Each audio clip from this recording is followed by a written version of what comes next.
I want to know who you are, where you're from, and who you support. I mean, I don't think we need to necessarily know that. It'd be good. I just, if you think, if by all means, tell me that I'm talking whenever I talk about United. I welcome it, and I'll saves us doing it. You. Yeah, I will absolutely. These guys will tell you I will wade into a comment section and go to war. So have at it. Hey everybody, welcome back to Watch More Football. Once again, you're watching us on the Genreverse Sports YouTube channel, so give us a like and subscribe if you enjoyed the show. You'll also find some content you may like having a look at on our main Genreverse YouTube channel. We're part of the Genreverse sort of family, if you like, here. You will find entertainment news, reactions, reviews on there. You will also find similar content to that in written form on lrmonline.com as well. As always, Ryan, Mick, Dave, me here, and producer Kel's there as well, of course. We couldn't do this without producer Kel, much as we like to make fun of him at times. Well, he gives it but it just wouldn't get on YouTube. He's in the army. That's true. Yeah, you guys would just be that's talking to true. yourselves again, or each other. It would just be what we were doing before we were doing this anyway. So let's get right into it, lads. So predictions is where we shall start. So over to our predictions messiah. That's what I like to think of him as anyway. Okay. Ryan, He's just a very naughty boy. I would have settled for correspondent. But very naughty boy. I mean, yeah, predictions happened. There's no more we need to say on that. You guys are all happy to just skip through that and not talk about what happened. I take it. I think Dave might want a little mention. Did Dave? Shit, yeah. Dave got 12, didn't he? Yeah, look at the little grin on his face. I mean, It's hard to be smug when it's at the expense of your own team, really, isn't it? Yeah. I get that in some ways, but you did well outside of that. Even if you didn't get that result, you were still going to. Yeah, true. It's quite funny. Yeah. It's quite funny when I'm counting the scores. I literally go game by game and just tally them up on my fingers. So it was like I was going through Dave, like 1, 4, 7, 10. Right, just kept you going. And then you run out of fingers, Ryan. Yeah, but that's got to take his socks off and start using his toes. Yeah. That's for the Patreon, Mick. That's. Anyway, he's shot back up into the lead. He's got a bit of a gap on Cam now. The rest of us were all a bit crap, to be honest. And Kyle is catching up on me. He's going to get that anime film out of me, I think. But yeah, we'll see what we do. Come on, Kyle. It was the threat of the anime film that has prompted Dave into his upturn of form. He started taking I said last week, I don't mind it. Yeah. He's studying the form charts and everything. In terms of results that no one predicted, let's have a look. I haven't really done much on this. No one went for Brentford. Dave went for Brentford beating Palace. He got a 3-pointer for that one. That's one of 3 3-pointers that he got. And Mick 7-0 for Liverpool. The one that went for a Chelsea win. Yeah. Was it not? Oh no. The thing is, though, it was 4-0 after. Quite a few years did that. So. It was like 4-0 after about 60 minutes. I was thinking, Dave, get your 6 points ready for us. Yeah. I would have, yeah. Yeah. You might have gone past Cam if that had come in. But yeah, apart from that, I think it's all... Nobody went for United beating Fulham apart from, again, Dave. So, yeah. It's just Dave, for once, didn't copy Mick's scores and it paid off for him. That was a bit of a kind of shock result in some ways, but... I don't think anyone is going into a match expecting United to win, but I don't think it's beyond the realms of possibility that we can beat Fulham, because... I thought they were poor, and both teams were kind of poor. Yeah, it was a match against 2 bang-average mid-table teams. That's what it was. And... maybe. Yeah. Both sides can do something on their day, and a lot of the time they don't. And United got through it. I would say Fulham didn't deserve anything more from the game, So they can't really have any complaints. Yeah. But yeah, that's all that really needs to be said on that this week. Shall we move on to our team of the week? Hopefully, Dave will stutter in the future weeks.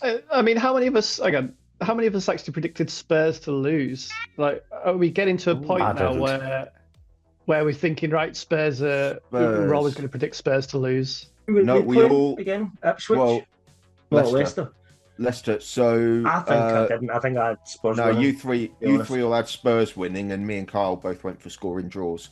Okay. There you go. So it is getting to the point now where Spurs are second favourites in most games. Just you wait till next week, mate. Because you've gone for Spurs winning against Brentford away to Brentford, which is a choice. Who has? Who's at the top? Dave has. Who's at the top? Dave has. Who are we to query? I predict Spurs to win all the time. I predict United to win all the time and Chelsea to lose, because either way I win. I'm top of the table, and United and Spurs are at bottom. So fair, can't argue with that. Team of the week then. Quickly before we start getting into that. Right. So goalkeeper, we have got. We were just talking to him. We've got Leicester's goalkeeper, Jakub Stolarczyk. Was he on the show? Did I miss it? Yeah, we had an interview with him. We were talking about Leicester. We were talking about Leicester. Oh, we were talking. I thought you said we were talking to him. I'm pretty sure. Oh yeah. No, and I thought we had got the lad in studio. No, I'm working on it. I am. Unfortunate. But I thought he had quite a good game. He, when Spurs were ahead and when it was 1-1, he pulled out some really good saves. I thought, which allowed Spurs to build on that win. We had David Raya before that as well, but I thought Stolarczyk just sort of edged it in terms of appointments. Fair play. Performance. Yeah, no complaint. Back four. So we've got Trent Alexander-Arnold, who steamrolled over Ipswich, doing Trent things again for the second week in a row. And next to him is mate Ibrahim Konate. I think two Liverpool defenders, when they didn't even keep a clean sheet against Ipswich, it's a bit of a piss take, but I got absolutely battered when that was Mick that campaigned for Konate. He's always he absolutely loves a bit of Konate, does Mick. He's always shouting over him, no matter what happens. He's secretly Liverpool supporter. I'm sorry, he's been Liverpool's best defender this season. He wants to marry. But I mean, what I would say is, I gave my first draft of the team of the week, and I got absolutely hammered in the chat. So because you had Marty Inez in there, who shouldn't have been on the pitch. We had Bassey in there, who played for Fulham. And you both teams were shit. I was sure at that point you're just trying to bang in Aaron Wan-Bissaka, like for some meme to say to us at the end of the season. Look how many times I get Aaron Wan-Bissaka in without any use noticing. That's what I think is going on, because I don't know why he keeps ending up. It's because I think you just look at right backs and go, who's a right back? Well, no, I keep watching Aaron Wan-Bissaka.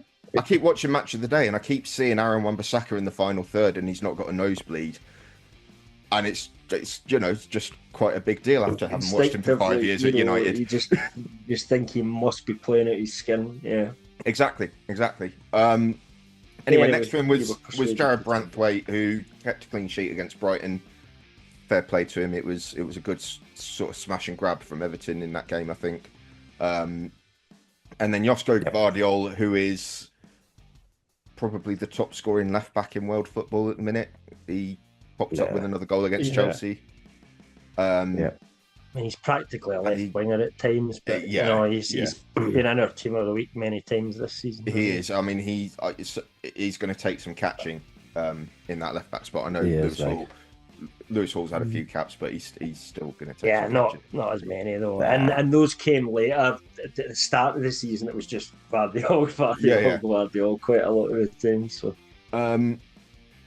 in midfield, we've got Sandro Tonali, who ole. Yeah, Newcastle had a decent win against Southampton, and that means Tonali had a good game, I guess. That one was more. We watched the game, so in terms of the Newcastle game, it was an expected win against the worst team in the league. We didn't play that well, but the two players that were just outstanding all game was Tonali and Isaac. Isaac especially, but But Tonali was brilliant. He did score a goal as well, and it was a very good goal that he finished off. Good team goal, but he was just out of everybody. Those two stood above everybody else and won us the game, basically. Yeah. I mean, United just outstanding, man. United got Xerxes and Ahmad in for 20 minutes of performance, ending in a 3-1 win against Southampton. So, you guys can have Tonali, I suppose. Next to him is Szoboszlai for Liverpool, who scored a really nice goal to open the scoring. Nice sort of curled effort from outside the box. And El Khanous, who scored the winner for... it's Bilal El Khanous who scored the winner for Leicester against Spurs, and that was, again, just a really nice long-range goal. It was a good weekend for sort of screamers from outside the box, I thought. Including Lisandro Martinez's pinpoint accurate, perfect technique. I've got another one as well. Pinpoint accurate, off the deflection, looped over. The geometry you have to do in your head to pull that off is just, That was literally the worst goal of the weekend, and maybe one of the worst goals I've seen this season. And that game was the worst game I've seen this season, so it deserved such a feeble and he goal. Shouldn't have been on the pitch. And he shouldn't have been on the pitch. But apart from that, he was brilliant. It was great. Up front, we've got another Bournemouth hat-trick hero 2 weeks in a row. That's Dango Ouattara this time. I think it was his first goal where he just jumped about 10 foot in the air to head it in. Without even laying a glove on Murillo. He's been training with Ronaldo. Yeah, that was a really nice one. And he's not a striker, but he was playing as a striker and looked a natural. So fair play to him. Cody Gakpo on the other wing. I noticed his name being mentioned while I was at the Hammond game. Was he good? Yeah, scored. Played well. Yeah. He's always Liverpool's best player this season. Yeah, he did. Yeah, and then Alexander Isak got his customary 2 goals, so he's in. One of them was a penalty, but he won the penalty, to be fair, anyway. And it's just his all-round play. I mean, and he set up Tonali's goal as well. Him and Gordon with a nice little 1-2 flick through to Tonali as well, which was really quite gorgeous. But Isak was just brilliant. I know he's playing against Southampton, so he was probably like, it's a couple of goals in this for me today, but that's how it goes. So. Yeah. But yeah, that's team of the week. Yeah. I'll update the numbers in the next international break to see how we're looking for the team of the season. I'll do another update in the next international. Yeah, that'd be cool, actually. Isak keeps scoring. He's going to keep Haaland our team of the season. Do you know, the other choice I thought was Haaland did have a good game. He had a really good this game weekend as well, and could have been in it. Set up a goal, scored a goal. So he set up. To be fair, he could have got in the team this week. And I just felt Isak had the overall. It looked like he was back to himself as well. He was bullying Chelsea's defenders. City were hitting him right. He was involved in the game where he hasn't really been over the last little period. And it's a bit like this is the same thing that happened when City won the treble. Is that for all Pep's is this sort of ticky-tacky godfather? He won the treble by going 4-4-2 and getting the keeper to lump it up to Haaland, and he's doing the same again now. So, I mean, you can't really argue with that. I think somehow unlocking Haaland is the key. When you've got somebody that is as good a finisher as him and bullies people, you need to play in a way that suits him. And sometimes City just don't do that. For me, and he's just surrounded by 3 or 4 players, and the ball's just going all around about him, and he's just running about in a little circle, hoping somebody will pass it or cross it in. Yeah. And it never comes because they're looking for the perfect, through ball or something like that to get it to work. Most of Haaland's best goals, when you think, what a player, are the ones where he's running on for like the halfway line onto a long ball, bullying people off the ball, taking it around the keeper, that sort of stuff. So. He's a big lad and he's absolutely rapid, and that just must scare the shit out of any centre-back that he's running towards, apart from maybe Van Dijk. Just because you don't want to get in his way, really, do you? I think he's quicker than Van Dijk. I think... Oh, he's quicker. No, but Van Dijk fancies himself. Yeah, Van Dijk fancies himself in that situation because he's got the size to cope with him as well as the pace. But and it's he's sort of built a reputation of being good at defending a one-on-one like that. He's so never it's been. Haaland's never been at Dan Burns' pocket for 2 years. Just saying that. Or Jamal Lascelles. Never does anything against us. He's never had a game against Jamal Lascelles ever. Jamal Lascelles owns him and keeps him in his pocket full time. But he'll probably retire on that now though. So anyway, get well soon, big man. We were going to talk a little bit about Bournemouth, who, I mean, basically 2 weeks ago, you would have said the two form teams in the league were Newcastle United and Nottingham Forest, who were just on big winning streaks, both just consistently marching up the table. Forest a little bit ahead, and people were seriously talking about Forest even being a title challenger. And then we both come up against Bournemouth, us at our place, which is maybe a difficult game for Bournemouth. And then Forest this weekend get absolutely smashed 5-0 by Bournemouth at theirs. And they are just playing some absolutely fantastic football at the moment. I think they are the informed team in the league. Yeah. They haven't lost a game since November.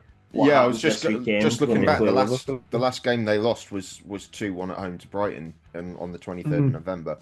And they've got a couple of draws in there. They were drawing, yeah.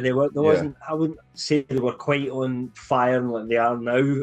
At that point when they were pulling off a couple of draws, but still a dangerous team and give everybody a game. Yeah. But they seem to have just gone up a level, which is strange because they've got a lot of injuries at the moment as well. And you wonder, is that maybe a good thing that they've had to focus the team in a certain way and that they're getting the best out of them? I don't know. It's strange that their best form is when they've had the most injuries. So, Well, I think they've got a really good mix of forwards who can all sort of do different jobs in that front line, which has helped. Which has meant that they haven't really got. That's true. Yeah. Like a bit, unlike last season where they had Solanke. If Solanke had gone, that would pretty much be it for them. Whereas there's no one real focal point of a forward up there. Yeah. They've got Cliver who's doing well. They've got Semenyo who's doing well. Now Ouattara's coming in and doing a job as well. For me, they look a better team without Solanke than they did with him. Yeah. Evan Nilsson, who was doing all right. Evan Nilsson was good, yeah. He's obviously injured, but yeah. Ouattara's just back. But yeah, I mean, Ryan Christie in midfield as well has been really good. He's been turned from sort of like a jobbing winger into a sort of hounding central midfielder, which has really worked well for them. Cook's been playing well for them as well. Yeah, 100%. But I mean, they've been a good side since probably Christmas last year. Last season. I mean, it took them a while to get going under Iraola, but they've been they've been a really good. They're the sort of side that are really difficult to play against. I think they're gritty, but they've got a lot of quality going forward as well, which has helped. Yeah, and they're just putting the momentum is taking them at the moment a slight level above that, though. Where do we think we can finish Bournemouth realistically? I think on this form, potentially Champions League. Yeah, I don't know. Which would be hilarious. I don't see them keeping it up until the end of the season. Their injuries have all happened now. They're going to get more players back towards the end of the season. So then that's what could disrupt the way they're playing. That might happen. You might be right, Mick. I don't know, but they're 7th at the minute. They're level on points with Chelsea. They're both on 40 points, and then you've got City in 4th and Newcastle in 5th, both on 41. 5th is almost certainly going to be good enough for Champions League this season. As long as City win tomorrow night. That's if City, Yeah. Did you see? I was reading something in the BBC the other day there, and I don't know if you are aware of this, that from next season, there used to be a limit on a maximum of 5 teams in the Champions League from anyone. That's not there next season, and that you could have up to potentially 7 if you had 5 teams that qualify, and then somebody wins the Europa League who finishes outside the top 5, and somebody won the Champions League, which finishes outside the top 5. It's highly unlikely. Don't get me wrong. That's really annoying because I was looking forward to sort of April time winding you two up with the scenario that Man United finish 15th but win the Europa League while you guys finish 4th and you're knocked out the Champions League. I guess this doesn't count for the Conference League, does it? No, I don't think the Conference League gets you. I don't even think we're going to win it League for next year, does it? Yeah. Yeah, but that's not. I think that one's just for glory, to be honest. Yeah. But yeah, we'll see. We've We'll got see how Spurs fans that shapes up. crying for Ange out and Iriola in. Why would you leave Bournemouth to go there? Exactly. No, I think you wouldn't in this season. Not this year. But in the summer, maybe, it could be a different story. He would still have more room to challenge himself at the highest level with Spurs. In the summer, the summer, he could take someone like Kirkes or Semenyo with him who, would improve Spurs, and he's got more to play with there. They need a bit of depth, obviously, but they're not going to have Europe next season, so it. Well, that's the thing. If he gets Bournemouth in, you need to give him time to play. Is he going to leave that? It took him a while to get Bournemouth playing. I think he would, because I think there's an issue of sort of your stock being high, and yes, getting Bournemouth into Europe is amazing, but if Bournemouth then struggle to cope with Europe on top of the league form and they end up mid-table, he could still lose his job by December, and then he's not getting the Spurs job from there. So it's whether you want the glory of taking Bournemouth through a whole European campaign, or whether you want to look after your longer career prospects. I think Bournemouth wouldn't sack him anyway, even if he did terrible. Yeah, I mean, I think the league is a free hit for Bournemouth the next season if they're in Europe, but it depends on how bad they fall. Because they'll get relegated, but you never know. They could add to their squad, and they're an ambitious club, so they are. But I think they do have a ceiling. Unless they get a new stadium, there's not a lot they can realistically do. Even no, there's a ceiling. I'd love to see that in the Champions League.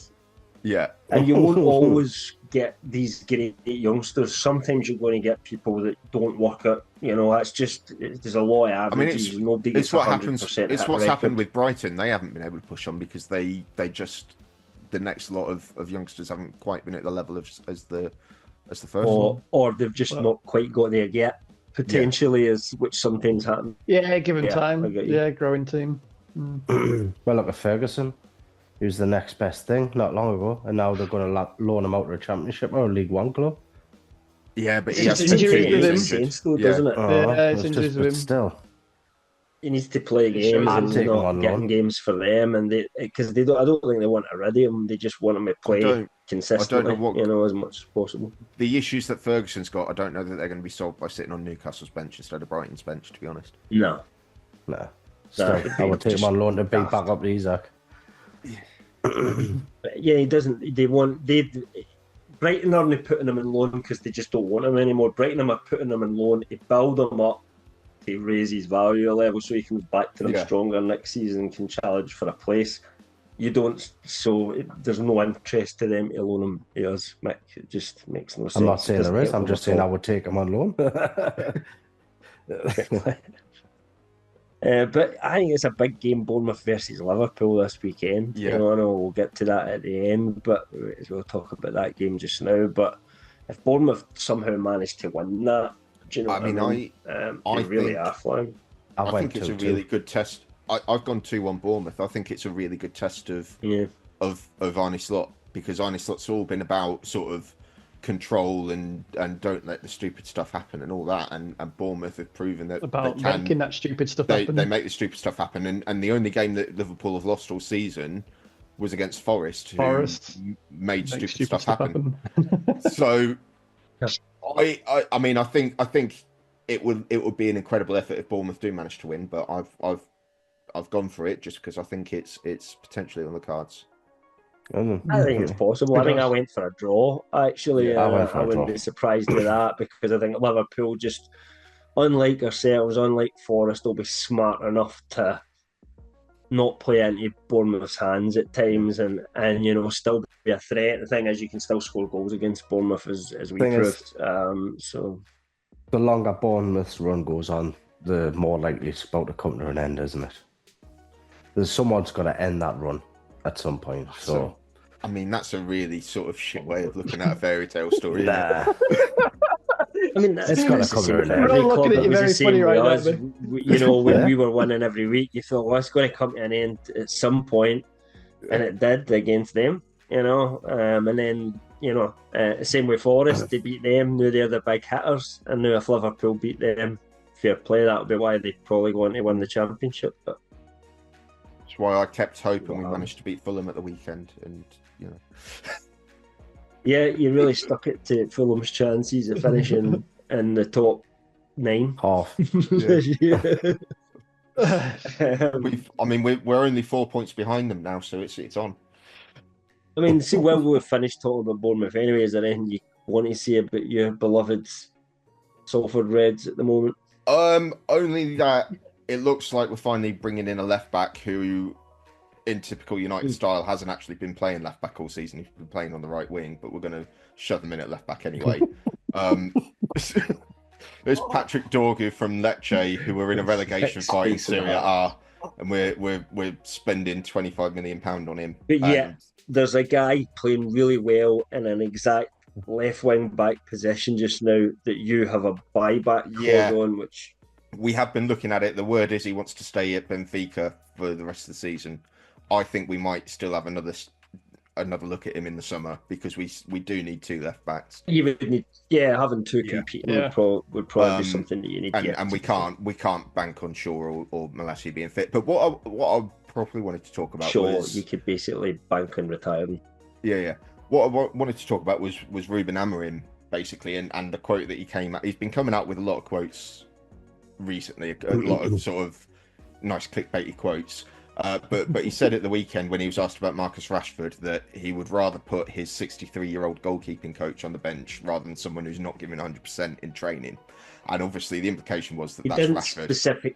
The implication. So my issue with that is I refuse to believe, given how we're playing, that Marcus Rashford is the only one not giving 100% in training. I cannot believe that Rashford is not performing to the extent that he's being singled out in that way compared to everybody else. I 100% accept that it's right for him to move on, and I think he should move on in January. But there's something else going on, and I think it's probably Ratcliffe saying he's on £400,000 a week and he's not scored a goal. Can we get rid of him? And that's why Amarin's sort of gone in so hard on him, because there's also a similarity to Eric Ten Hag coming in and kind of going after certain ringleaders. So he went after Maguire, and he went absolutely after Ronaldo, and Amarin's coming in. And I wonder if there is an element of this, there is behind the scenes people saying this guy's a problem or that, and Amarin's and conversely, because when Rashford was first cut out against City, Garnacho was at the same time, and he had the same criticism of Garnacho that he had for Rashford. Now Garnacho's managed to work his way back into the side, and he's actually sort of performing better than a couple of players at the minute. So I don't know whether he's trying to show both ways, whereas, if you're going to be a dick, I'm going to completely cut you out and I don't care who you are. But if you do sort of follow my way, there's a route back in. So I don't know whether he's using them to demonstrate that, but I just think the extremes that he's going to describe Rashford's situation, I really don't see any way where that situation is unique to Rashford at the minute, because it just can't be with the way that we show up one week and don't the next. Yeah, I get what you mean. There is a rumour again about that now Rashford and Amarim are no longer even in speaking terms. That they haven't even spoken. I mean, it's interesting as well, because Rashford's camp put out stories last week that he was doing extra training sessions to try and get back in, and then Amarim comes and doubles down basically this weekend, saying he's useless. So, yeah. And now his camp are saying that he's holding out for a move to Barcelona, who are currently being told at the moment they're fighting with the Spanish league, because they're saying, no, we're not going to register Dani Olmo after all.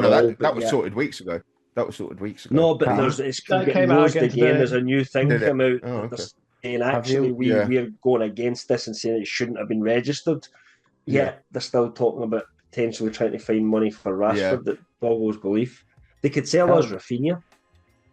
Can I just ask you a question, Cam? 40, 50 million, we'd take Rafinha. Have you been talking to Amarin, Cam, about Rashford? You've been talking to him, getting in his ear, telling him his shit. I mean, I've had a couple of words. I just gave him... He asked what I thought before he took the job, and I just said to him, Rashford, get him to fuck his pish, mate. Right, that was it. Fine. But going back to my previous point, why just Rashford? You could come up with half a dozen names. I told him some of the rest of them were shit as well. Because you didn't want to give you much of an advantage, Ryan. These guys are pish, mate. And then something that's sort of flown under the radar a little bit. It got snuck in over the weekend while the games were on. Was Anthony's gone to Real Betis on loan? And they're covering 85% of his wages, and it's come out that rather than the 200 odd thousand that he's been reported to be on, he was only on about 105,000 only. That was the case, isn't it? Yeah. And that is, I wouldn't get out of bed for that. Betis, yeah, I know. Yeah, and Betis to cover most of that. But basically, that has apparently freed up enough PSR room to go for this Dorgu guy. So we'll see what happens. But I'm looking forward to someone with 2 legs and a left foot out on the left wing for 5 minutes on Sunday. Yeah, well, it makes so sense. what minute do you think is going to get injured then? Yeah, I don't know. We'll see. He's the Miggy Almiron of left backs. Yeah, just runs. If he can have 6 months where he's the best player in the world because someone called him shit, I'll take that at this point. Yeah, as long as nobody calls him shit, then that's fine. Yeah, well, it usually only happens at the end of the season when somebody's drunk. So we've got a few months to go before we hit that point, and maybe next year that he has his renaissance. You know. Yeah. But so which Liverpool player is going to 20. call somebody shit then? Well, it probably would be something for Man United, wouldn't it? That would be quite funny. Some drunk Liverpool players like, yeah. Anyway, Trent probably. Yeah, goes on. Trent doing lines because he's off to Madrid the week later. He doesn't give a fuck at that point, does he? He's so what he likes. Doing lines with David. Sell out a contract. But anyway, Spurs, how shite are Spurs? Literally, quite. It's quite incredible. Yeah. It's the so shit that Man U are better than them. I mean, it's No, that's the thing. It's like not even a question. You're like, yeah, Man United's a step above them. They're so shit that we talked about how shit they were last week, and we're foregoing the Newcastle section of the podcast to do it again this week. Well, the point is, that they continue to obviously lose games every week, and the club keeps saying, or the noises coming out, as the Ang's job's fine. The fans are campaigning that they want Levy out non-stop at the moment, and that's usually when he pulls the trigger. It's a very strange situation that they're in at the moment. I just would like to celebrate this moment, if it's up to me. I mean, next year they might be good again. Let's enjoy it. Fucking hell. It is difficult to know what they should do, because even if they pull the trigger and they got Iraola in the door today, he's still got no players to work with. He hasn't got a back four. Levy's not going to buy any more players this summer. I think he could get results against Southampton, Leicester, and I think Ang's complaining at the moment like he's getting no players now. Mate, I've got no fucking players, mate. No, I mean, he's just getting this shit. They literally haven't. But actually, from London. They literally haven't. We were in the same boat last year. When we were in that boat last year, we were still punching way higher than they are at the moment. We had a 17-year-old playing in midfield. Yeah, fine. But you had a Wednesday, Saturday. You had a 17-year-old midfielder playing in midfield. They've got an 18-year-old midfielder playing centre-back for 3 months. That's, I mean, you could put together a back four of actual defenders. In it as well. Yeah. I know, the thing is, he must take some blame for his defender situation because he shat it against Chelsea, because he knew he didn't want to get beat against Chelsea, and he brought both his defenders back too early and knackered the both of them back onto the treatment table straight away afterwards. That's his call. Or maybe you could blame the medical team. We all said it when that lineup came out as well, didn't we? That we all rushed them back. Yeah. But the thing is, though, they've still got a good enough team. Because he didn't want to get beat off Chelsea, because they're seen as Spurs' big rival other than Arsenal. They've still got a good enough team there available to them to beat the likes of Leicester and Ipswich. Yeah, and if they organised better, they should be beating them. I think that Everton was damaging, but obviously they're on a nice little bounce from David Moyes coming back. Leicester was really damaging because Leicester have been absolutely shocking with the destroy. I mean, they're shit. They can't score, and they leak goals, and yet they beat. I think Leicester Spurs are worse. And Spurs collapsed. They were up 1-0, and they just collapsed, man. Yeah, I think Leicester are worse under Van Nistelrooy than they were under Cooper as well. And there's no discernible, like, it's not like he's trying to play tiki-taka and he can't. There's nothing about them. I couldn't tell you anything. I don't know. Yeah, I don't see what's happening. I think they got lucky. 5 points from the last 33 available. That's just Leicester. We talking about our Leicester. Sorry. So I saw as well that after 23 games this season, they've got less points than they had after 10 games last season. Yeah, they were top of the league after 10 games last season with 26 or something, and now they're sitting there after 23 on 24 points. If you look at the records for all the previous managers and when they were sacked, Nuno Espirito sacked there, Jose Mourinho, Antonio Conte were all sacked with higher win rates than Postecoglou has across his entire reign at the moment. Nuno only lasted about a month, didn't he, into that season? Lock it in now. Fans didn't want him. Fans didn't want him, and Levy. Spurs didn't want him. They just he wasn't a big name. Yeah, fans were like, "Who's this and guy? It's funny. We don't want it." It's funny because they got the hump with Nuno playing defensive counter-attacking football, and they weren't having it, and then they got Jose in to do exactly the same thing, but because it's Jose, it's fine. And then Conte after and then they got Conte.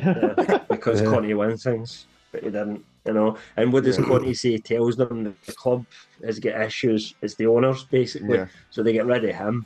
That was Ryan Conte. I'm just looks at folk menacingly and calls them mate. I mean. I can see what they Spurs are thinking. He's cool, big guy. Spurs absolutely broke Conte though. They nearly killed him basically, Spurs. But because Postecoglou adamant he always wins a trophy in his second season. He's in the semi-final of the Carabao Cup. He's 1-0 up in the first leg, so they'll give him the second leg. If he gets to the final, they'll sack him the day before it. Yeah. Bring in Jose Mourinho to finish the job that he started. So Daniel Levy just coming down to him and going, "We don't do that here." Out. We'll see what happens, because there could still come a point where they smash us somehow in the final and destroy all my dreams forevermore. So I don't want to go too bad, but yeah, Spurs are shit. Chelsea, Dave, I know you've not been watching too much football because you're quite busy at the moment, but they are on a bit of a sort of slippery slope. What we can do... We were all thinking... is laugh. Yeah, what we can do is just play again what I said last week and just stick it right here, Kyle. Yeah. Nobody will know. Same problem. Yeah. Too much work. Talk about it's it the now. same issues, I mean, it's what we said. Dave, I told... It's what we've been saying all season. Is they've got a really good midfield and really good attack, but their defense is shocking.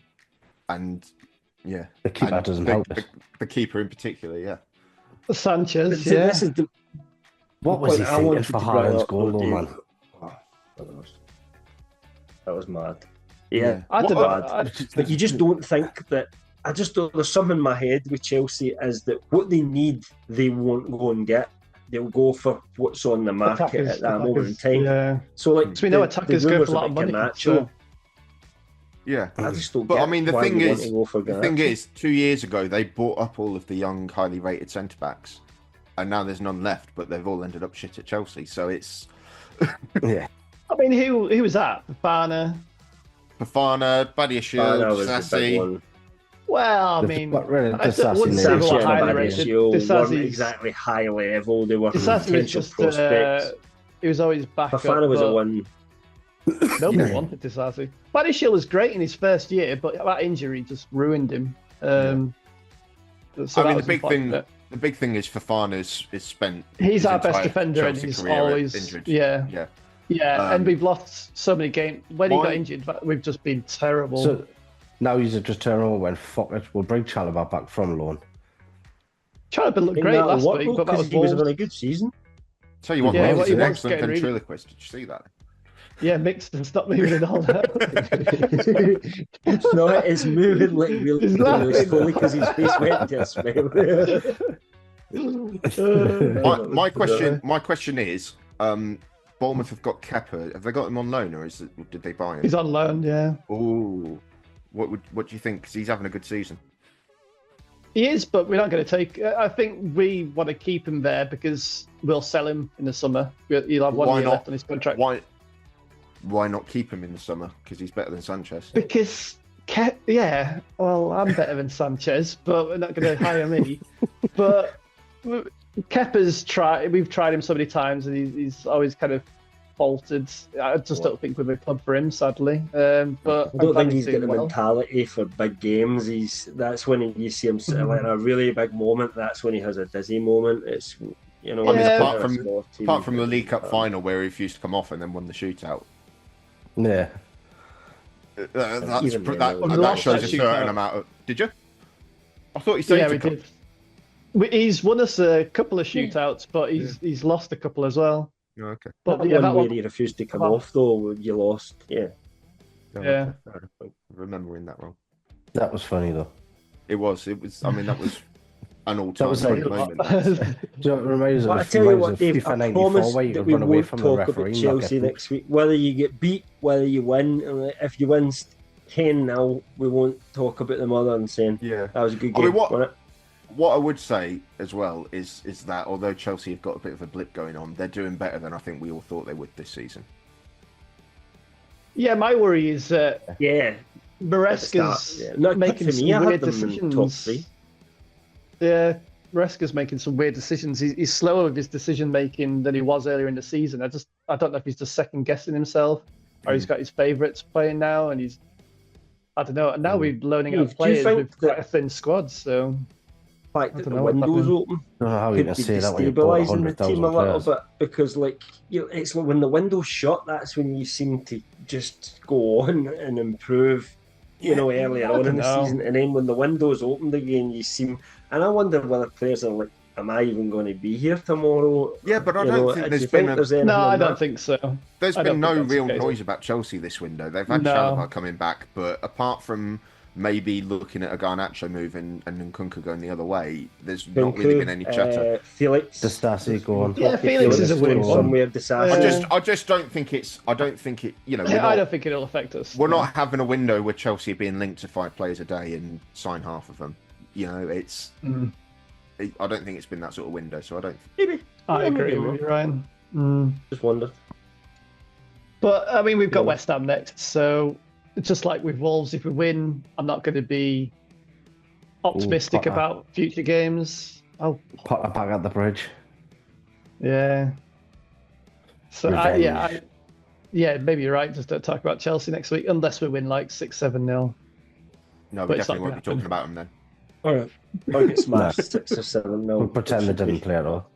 Yeah. Uncharacteristic. And the same with us with Newcastle. I mean, I think we're playing Fulham next week, but we're at home, I believe. So you're it's not an easy game, but we're expected to win it. And if we do win it without any much fanfare, there's nothing much to talk about, is there? It's not going to define our season either way.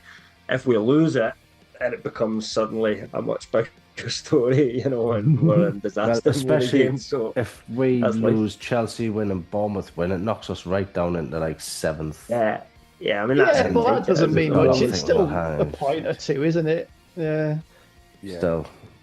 But you can't be losing games at home against teams that are lower down than you, and then expect to, especially teams that have just been beaten from Man United.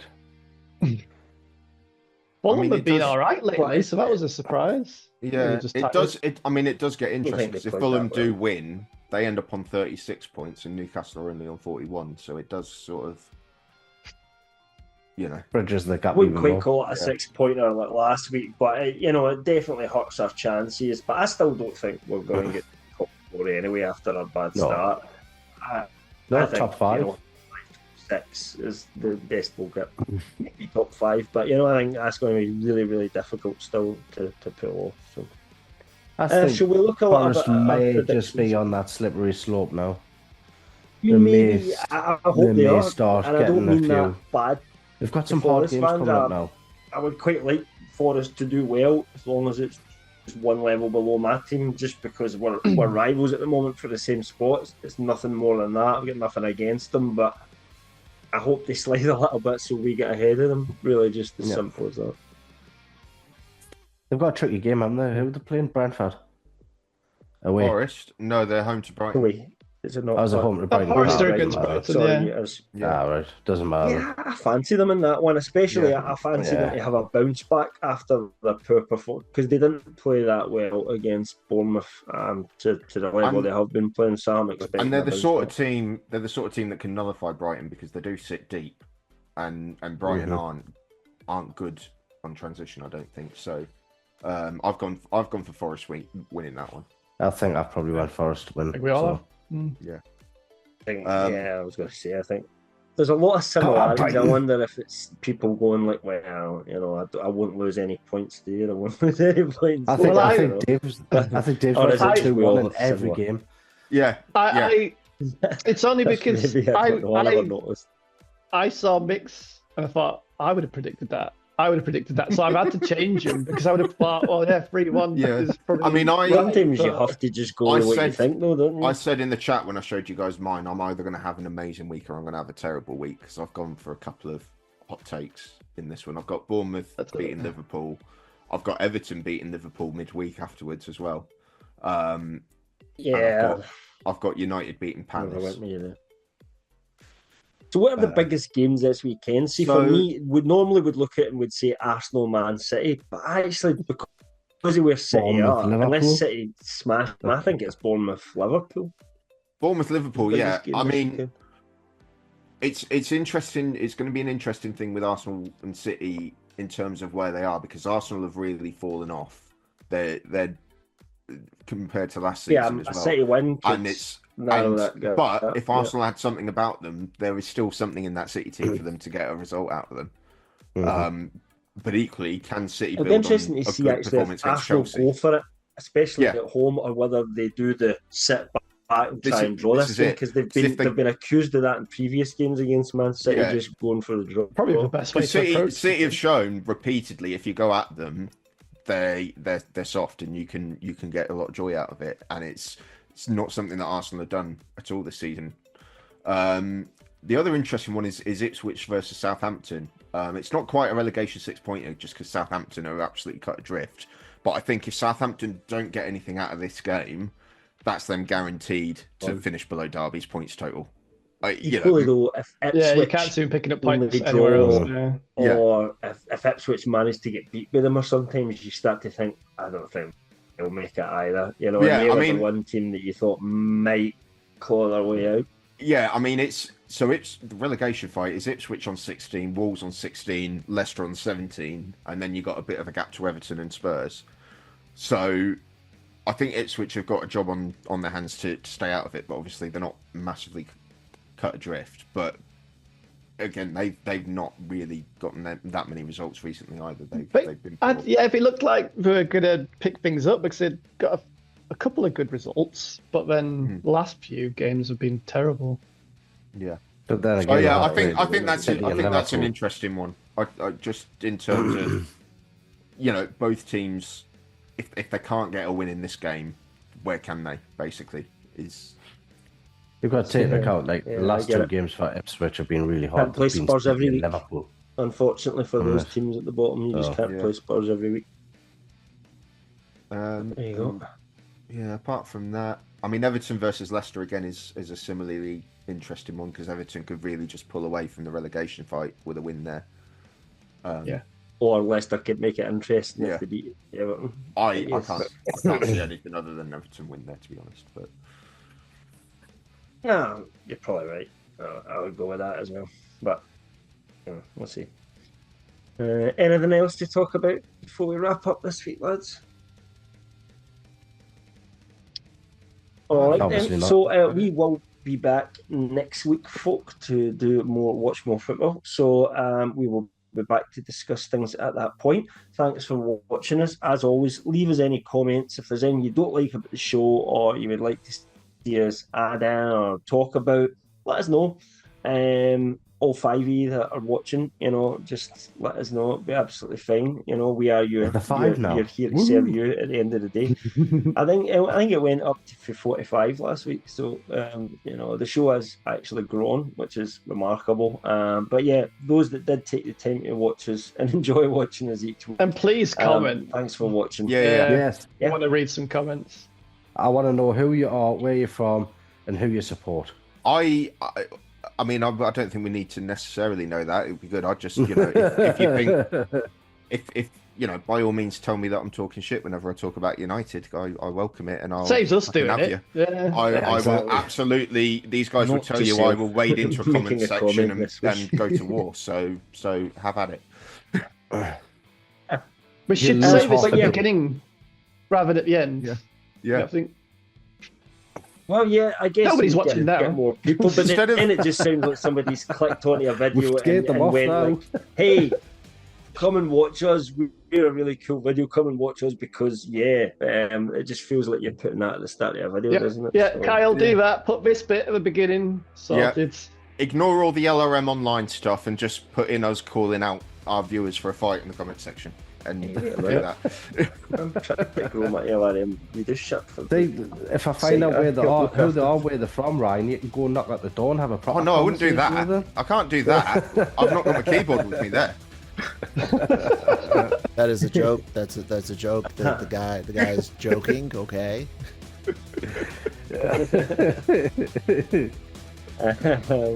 Okay. Thanks for watching. We'll see you next week.